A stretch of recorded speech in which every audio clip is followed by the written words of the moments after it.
성경에는 많은 인물들이 나와요. 그런데 그 가운데서도 유독 주인공이 될 수 있었던 사람들은 하나님의 역사하심, 그 기적을 믿는 사람이었다, 이렇게 말씀드릴 수 있어요. 자, 오늘 본문에도 12살 먹은 소녀가 죽었다가 다시 살아나는 부활의 기적이 증거되고 있습니다. 이미 병으로 죽었어요. 그 죽은 소녀 앞에 우리 주님이 다가오셨습니다. 그리고 한마디 말씀을 하시는데 그 말씀은 달리다 굼이었어요. 달리다 굼. 원래 이 달리다 굼이라는 말은요, 부모들이 아침에 자녀들을 깨울 때 사용하는 말이에요. 달리다가 작다 어리다 이런 뜻이에요. 그리고 굼은 일어나라. 달리다 굼은 내 사랑하는 자녀야, 내 사랑하는 아들아, 내 사랑하는 딸아, 일어나라가 되는 거죠. 그러니까 예수님에 의해서 오늘 본문 41절에 달리다 굼, 이 말씀이 선포되었고, 이 말씀과 함께 어린 소녀는 죽음을 깨고 일어났습니다. 그야말로 새로운 역사, 새로운 삶이 그에게 시작되는 순간인 거죠. 그야말로 일어날 수 없는 일, 기적이 일어난 것입니다. 오늘 우리가 살고 있는 이 시대를 이야기한다면 희망보다는 절망이 지배하는 시대다, 이렇게 말씀드릴 수 있어요. 왜? 30년, 40년 전에만 해도요, 그 이전에는 개천에서 용난다는 말이 통했죠. 근데 오늘날은 스스로들, 젊은이들도 이야기해요. 오늘날의 이 시대는 개천에서 용이 날 수 없다. 그 얘기는 뭐예요? 희망이 사라졌다는 거죠. 희망이 사라졌다는 거예요. 그래서 저는 이 시대에 살아가는 모든 사람들에게, 특별히 성도에게 필요한 것이 있다면 저는 기적이다, 생명의 기적이다, 삶의 기적이 필요하다라고 생각합니다. 그러니까 저와 여러분이 들어야 될 오늘 우리 주님의 음성은 무엇입니까? 달리다 굼이 되는 거예요. 사랑하는 아들아, 내 사랑하는 딸아, 일어나라 라는 주님의 음성을 저와 여러분이 들을 수 있기를 원합니다. 자, 오늘 본문에 나타난 그 부활의 기적이 저와 여러분의 삶에서도 일어나기를 소망하잖아요. 자, 그러면 어떻게 해야 할까? 내 삶에 다시 살아나는, 다시 일어나는 부활의 기적을 경험하기 위해서 나는 무엇을 해야 할까? 22절로 23절에 보니까 어린 소녀의 아버지가 회당장이었다, 이렇게 얘기하죠. 그 회당장은 당시 이스라엘 사회에서는 높은 지위에 있었던 사람. 그러니까 당시의 회당은 뭐냐면 종교적인 기능만 한 것이 아니라 사회적인 기능을 겸하고 있었던 곳이잖아요. 그러니까 영적이고 사회적인 어떤 역할을 감당했던 사람이 회당장이었던 거죠. 그러니까 그때 당시에 회당은 학교 역할도 했고 법원 역할도 했고, 그야말로 하나님 앞에 제사를 할 수 있는, 예배할 수 있는, 모일 수 있는 그런 모임도, 영적인 모임도 가질 수 있는 곳이었다는 거예요. 그러다 보니까 그에게는 사회적인 명예가 주어졌고 사회적인 존경이 뒤따랐다는 거죠. 이 정도의 신분을 갖고 있는 사람이라면은 예수님을 찾기가 쉽지는 않았을 것이다. 왜? 그 당시 예수님은 사회적으로 어떤 랍비라고 선지자라고 공인되지 못한 분이었거든요. 그런데 그런 예수님 앞에 회당장이 나와서 엎드렸다는 거예요. 그냥 나와서 예수님을 만났다고 기록하는 것이 아니라 22절에 보니까 회당장 중에 하나인 야이로라는 이가 와서 예수를 보고 그 다음은 뭡니까? 그 발 아래 엎드렸다. 어떻게 그런 일이 벌어졌을까요? 그에게 문제가 있었기 때문이에요. 그 문제는 그의 사랑하는 딸이 죽어가고 있었다는 거죠. 병들었을 때 아마 그의 지위도 있고 위치도 있었으니까 아마 그가 할 수 있는 모든 방법, 그가 불러댈 수 있는 모든 의사는 다 불러댔을 거예요. 그러나 그럼에도 불구하고 살릴 길이 없었다는 거죠. 그리고 이제 그에게 남아있는 마지막 희망, 마지막 기대, 마지막 소망을 누구에게? 예수님께 걸은 거예요. 그리고 예수님 앞에 와서 이제 엎드린 겁니다. 그렇게 보면 저와 여러분이 인생을 살면서 경험하는 고통이 꼭 나쁜 것은 아니다. 나쁜 것은 아니다라는 거예요. 이 회당장에게는 그의 사랑하는 딸로 말미암는 고통의 문제가 있었기 때문에, 그러니까 이 사람에게는 이런 문제가 없었다면 결코 주님 앞에 나올 수 없는 사람이 이 사람인 거예요. 저와 여러분도 마찬가지 아닙니까? 아마 우리 가운데는 그래서 주님 앞에 나온 분도 있을 것이고, 그렇기 때문에 주님 앞에 서 계신 분도 있을 거예요. 그래서 그 고통을 가리켜서, 그 역경을 가리켜서 위장된 축복이다 얘기하는 게 그런 거죠. 지나고 보니까 그게 고통의 시간이었는 줄 알았는데, 역경의 시간이었는 줄 알았는데, 그것 때문에 내가 주님 앞에 올 수 있었고 엎드릴 수 있었고 은혜를 받을 수 있었기 때문에 그것이 축복이었다라는 거죠. 그 고통이, 그 역경이 회당장 야이로를 겸손하게 만든 거예요. 그래서 자기가 가지고 있었던 지식과 자기가 가지고 있었던 사회적인 신분과 그 지위에도 불구하고 그는 겸손하게 예수님 앞에 나와서 엎드릴 수 있었단 말입니다. 엎드려서 무엇이라고 이야기합니까? 23절이에요. 한번 다 같이 한번 읽어볼까요? 시작.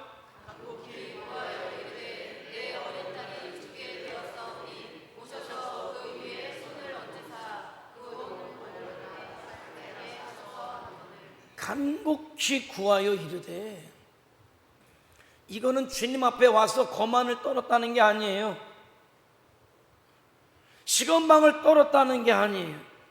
이건 아주 간절히, 예수님 제 딸을 제발 살려주십시오, 제발 부탁이니 저에게는 주님밖에 없습니다, 방법이 없습니다, 간절히 간구하고 또 간구하고 또 간구하는 거죠. 이제 그에게 더 이상 사회적인 신분도 체면도 중요하지 않았어요. 중요하지 않았어요. 오늘 그럼 여러분의 문제는 무엇입니까? 여러분을 힘들게 하는 것은 무엇입니까? 여러분의 절망은 무엇인가요? 그래서 여러분의 인생 속에 주님의 권능을, 여러분의 문제 속에 주님의 능력을 경험하기를 원하십니까? 그렇다면 회당장 야이로와 같이 저와 여러분의 그 문제를 가지고 누구 앞으로, 예수님 앞으로 나올 수 있기를 축원해 드립니다. 내 간절한 마지막 희망을 가지고 나오는 거예요. 그 간절함, 그냥 어떻게 되겠지가 아니라 간절함. 그래서 알아요. 그냥 왔는지 간절하게 나왔는지 알아요. 하는 것을 보면 알아요. 그냥 하는지 간절하게 하는지 알아요. 그때 그 간절함이 기적의 시작임을 기억하시기 바랍니다.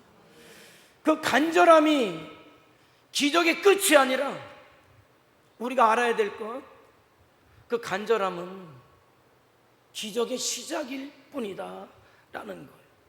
자, 오늘 그렇게 그 간절함을 가지고 주님 앞에 왔어요. 엎드렸어요. 그 다음 어떤 일이 벌어집니까? 23절에는 그 절망적이고 간절한 문제를 가지고 주님 앞에 나와서 간절히 구했습니다. 자, 그러니까 24절에 그와 함께 가실새 어떤 일이 생겼습니까? 예수님 제발 살려주십시오. 예수님 제발 해결해 주십시오. 간절히 주님 앞에 나왔더니 어떤 일이 벌어집니까? 주님과 동행하는 일이 벌어졌다. 오늘 이렇게 말씀하고 있는 거예요. 정확하죠? 여러분이 그 간절함을 가지고 주님 앞에 올 때 여러분은 주님과 동행할 수 있어요. 동행할 수밖에 없단 말입니다. 주님은 간절함을 가지고 온 자와 동행하시기 때문에. 자, 그런데 그렇지만 문제는 해결됐습니까? 해결되지 않았어요. 물론 그는 이제 주님을 만나고 주님과 함께 걷게 되었으니까 주님을 통하여서 그 문제가 해결되겠지, 내 딸이 고침받겠지라는 소망을 갖고 걸어가고는 있었을 겁니다마는 해결되지 않았죠. 단지 희망만 생겼을 뿐이에요. 내가 주님 앞에 간절히 구했고 주님과 동행하니까 그 주님이 내 절망의 문제를 해결해 주실 것이라는 기대 소망이 생겼지, 아직은 우린 그걸 기억해야 돼요. 내가 간절했기 때문에, 주님 앞에 섰기 때문에 당장이라고 생각할 수 있겠지만 아니에요. 자, 아니에요. 그런 소망을 가지고 주님과 함께 걷고 있었는데 또 문제가 생기잖아요. 참 쉽지 않아요. 25절 누가 끼어듭니까? 12의 혈류증 걸린 여인이 끼어들어요. 그러니까 오늘 사건은 야이로의 사건 중간에 12의 혈류증 걸린 여인이 들어있는 거예요. 물론 잘 아시는 것처럼 이 여인이 치료를 받아요. 좋은 일이에요. 아주 좋은 사건이 발생하는 거예요. 그러나 회당장 야이로의 입장에서 볼 때 그는 지금 1분 1초가 급하단 말이에요. 이 여인 때문에 자기 딸이 살아날 기회가 점점 사라지고 있단 말입니다. 어떻게 보면 회당장 편에서 보면 이 여인은 방해꼴인 거죠. 그런데 오늘 본문은 놀랍게도 회당장 야이로가 주님과 함께 걷고 있었기 때문에 걷고 있는 도상에 예상하지 않은 사건이 벌어지고 있습니다만 그럼에도 불구하고 그는 흔들리지 않았다는 거예요. 담담했다는 것입니다. 여러분 생각해 보세요. 내 문제가 급합니다. 1분 1초가 급하단 말이에요. 그 여인은 여태까지 살아왔고 내일 고침받아도 되고 당장 죽지 않는단 말이에요. 그러나 내 딸은 당장 죽어가고 있단 말이죠. 답답하죠. 한숨이 나오죠. 여러분 우리가 신앙생활 때 그런 경험들이 있지 않습니까? 다른 사람들 기도는 잘 응답되는 것 같은데 내 기도만 응답되지 않는 것 같은, 다른 사람들은 평안히 살아가고 있는 것 같은데 나만 문제 가운데 살아가고 있는 것 같은, 그래서 하나님이 나를 사랑하시지 않는 건 아니야? 이런 생각이 들 때도 있잖아요. 그런데 오늘 야이로는 말이에요, 그렇게 생각하지 않아요. 그 고침받는 여인을 보면서 그래 맞아, 12회를 혈류증을 앓아왔던 그 여인을, 모든 것을 포기하고 이제 죽을 날만 기다리고 있던 저 여인을 저렇게 고치시는 주님이라면, 저 주님은 내 딸을 반드시 고칠 수 있는 분이야. 그 믿음을 가지고 기다렸다는 거예요. 지금 주님은 지체하고 계시잖아요. 그래서 저는 그런 생각을 하죠. 12회 혈류증 걸린 여인을 고치시면서 아마도 주님은 야이로를 보고 있지 않았을까, 그 생각도 해요. 성질 급한 사람이면 모든 것을 다 포기하고 아마 떠나갔을지도 몰라요. 그런 면에서 주님은 혹시 야이로의 믿음을 시험하고 있지는 않았겠습니까? 그럼에도 불구하고 네가 기다릴 수 있느냐, 이래도 네가 포기하지 않고 기다릴 수 있느냐. 지금 야이로는 주님과 함께 걷고 있어요. 아직 응답받지 못했습니다. 문제가 생겼어요. 그러나 그럼에도 불구하고 그는 뭐했다? 기다릴 줄 알았다는 거죠. 저는 기다림, 인내하는 자리까지 가는 믿음이라면 정말 대단한 믿음이라고 생각해요. 인내의 자리까지 가는 것도 쉽지 않거든요. 저와 여러분이 그걸 알아야 돼요. 나로 인내하게 하실 때는 하나님은 이유가 있으시다. 나는 내 문제가 급하지만은 주님은 문제가 급한 게 아니라 나와 하나님과의 관계가 중요하다는 거예요. 나에게 어떤 문제가 생기든 어떤 문제가 닥쳐오든 나와 주님과의 관계만 올바로 된다면 그 문제는 문제가 아닌 거죠. 그래서 이런 문제가 있을 때 그 문제 해결보다도 사실은 나는 문제 해결에 집착하지만은 우리 주님은 어떤 면에서 내 신앙의 훈련을 위해서 기다리게 하시고 기도하게 하시는 거죠. 왜? 우리 주님은 내 문제가 당장 해결되는 것보다도 주님과의 관계가 중요하시기 때문에 그렇다는 거예요. 사건을 주실 때는 그럼에도 불구하고 나를 신뢰할 수 있느냐, 주님과의 신뢰 관계가 있을 때 그 문제는 해결된단 말이죠. 그런데 그 신뢰가 누구에게 있었다? 오늘 회당장 야이로에게 있었다는 거예요. 여러분, 그렇다면 저와 여러분이 더 인내해야 되지 않겠습니까? 더 기도해야 되지 않겠습니까? 더 엎드려야 하지 않겠습니까? 그럴 때 역사는 일어나는 거예요. 포기하지 말고 낭망하지 말고 구하되 그러면 주실 것이라는 말씀을 붙잡고 희망 속에서 기도할 수 있기를 원합니다. 자, 근데 오늘 본문은 거기서 끝나잖아요. 그 정도만 하면 응답하시면 좋을 것 같은데 비로소 어디까지? 아주 바닥까지, 끝까지 가는 거죠. 35절.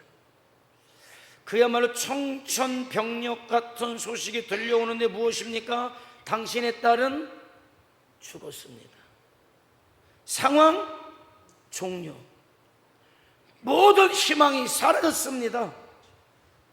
철저한 절망. 아마 야이로는 당황스러워서 어쩔 줄 몰라 했겠죠. 그런데 그 순간에, 그 절망의 순간에 주님께서 36절을 보니까 하시는 말씀이 있어요. 그 절망의 순간 하시는 말씀, 두려워하지 말고 믿기만 해라. 저는 참된 믿음은 이 순간이라고 생각해요. 물론 인내하는 믿음도 귀한 믿음입니다마는 정말 정금 같은 믿음은 어디에 있느냐? 절망 가운데에서도 주님을 바라볼 수 있는 믿음이 기적을 이룰 수 있는 믿음이고, 그 믿음이 주님께서 우리에게 원하시는 참된 믿음이다. 저는 그렇게 생각하는 거예요. 자, 그런데 두려워 말고 믿기만 하라는 이 말씀이 현재 명령형으로 전달되고 있단 말이죠. 무슨 뜻입니까? 두려워하지 말고 믿어라. 그런데 계속해서 믿어라. 또 끝까지 믿어라인 거예요. 끝까지 믿어라. 아니, 상황이 끝났는데, 상황이 종료가 되었는데, 그런데 그런 상황 속에서 우리 주님은 뭐라고 말씀하십니까? 상관없이 계속 믿어라. 그 절망의 순간 속에서도 계속 저와 여러분이 믿음을 저버리지 않는다면 그야말로 내가 상상할 수 없는 위대한 기적이 일어날 수 있게 됨을 믿으시기 바랍니다. 그것이 오늘 우리 주님의 말씀인 것이고 저와 여러분에게 던져주는 메시지인 거예요. 살면서 저와 여러분이 경험하는 최고의 절망이 뭡니까? 죽음이죠. 모든 절망의 끝판왕은 죽음이에요. 죽음은 모든 것을 다 앗아가죠. 모든 것 끝이에요. 재산이 얼마가 있든 그의 지위가 무엇이었든 인기가 얼마였든 끝이에요. 죽음의 확률 100%. 우리 가운데 죽지 않을 사람 아무도 없죠. 그런데 그런 최악의 절망 속에서도 우리 주님께서 저와 여러분에게 주시는 말씀은 무엇입니까? 믿음을 포기하지 말라는 거예요. 두려워하지 말고 믿으라는 거예요. 그럴 때 내 인생 속에 부활의 기적이 일어날 것이고 내 육신의 죽음 뒤에 영원한 부활의 생명을 누리게 될 것을 우리 주님이 말씀하신단 말이죠. 사랑하는 성도 여러분, 우리에게 이 믿음이 있다면 뭘 두려워하겠습니까? 저와 여러분에게 이 소망이 확실하다면 절망할 이유가 없는 거예요. 오늘 달리다 이 주님의 말씀을 붙잡고 주님과 걸으시고 인내하시고 그 어떤 절망이 있을지라도 끝까지 믿음을 포기하지 않으므로 사는 역사가, 일어나는 역사가, 부활의 역사가 저와 여러분에게 있기를 주님의 이름으로 축원해 드립니다. 달리다 주님의 이 말씀은 저와 여러분에게 능력이 되어서 다시 일어나 뛰게 만들 것을 믿으시기 바랍니다. 달리다 주님의 이 말씀은 우리에게 소망이 되어서 절망을 깨뜨리고 박차고 일어나게 할 것을 믿으시기 바랍니다. 달리다 주님의 이 말씀은 저와 여러분의 온갖 저주를 박차고 일어나서 축복을 향하여 달려나갈 수 있게 함을 믿으시기 바랍니다. 달리다 이 주님의 말씀은 우리 천진교회가 이 시대 말에 수많은 영혼들을 구원의 능력이 됨을 믿으시기 바랍니다. 달리다 오늘 이 주님의 말씀을 듣는 여러분에게 마침내 죽음의 권세를 깨뜨리시고 다시 살아나 영원히 살아날 생명의 능력이 될 수 있기를 믿으시기 바랍니다. 오늘 이 시간 우리 모두가 먼저는 각자의 문제를 가지고 주님 앞에 나와서 엎드려 간절히 간곡하게 기도할 수 있기를 원합니다. 마침내 응답하실 주님을 신뢰하심으로 그 주님과 함께 걸어가는 거예요. 최악의 순간에도 그 주님을 신뢰하심으로 저와 여러분의 인생 속에 달리다 다시 일어나는 사는 역사, 역전의 역사, 부활의 기적이 체험될 수 있기를 축원해 드립니다. 그렇게 날마다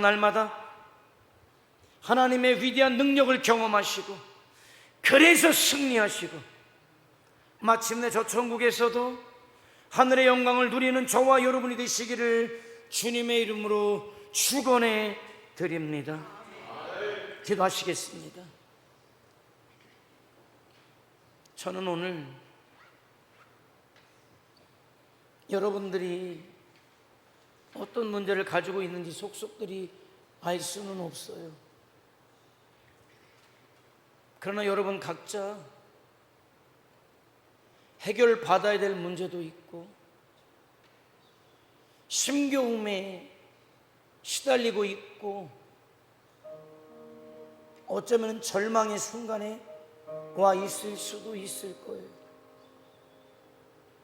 그렇다면 오늘 여러분에게 주시는 주님의 음성을 여러분이 받았으면 좋겠습니다. 달리다 굼 내 사랑하는 아들아, 내 사랑하는 딸아, 일어나라. 주님, 달리다 굼 말씀하시는 주님의 음성을 내가 들었습니다. 그 말씀을 내가 받았습니다. 그 말씀이 나에게 능력이 되게 하시고 그 말씀이 나에게 권세가 되게 하셔서 다시 살아나는 역사가 일어나는 역사가, 절망이 저주가 떠나가는 역사가, 죽음이 떠나가는 역사가 나에게 있게 하옵소서. 다시 주여 한번 부르며 통성으로 기도합니다. 주여.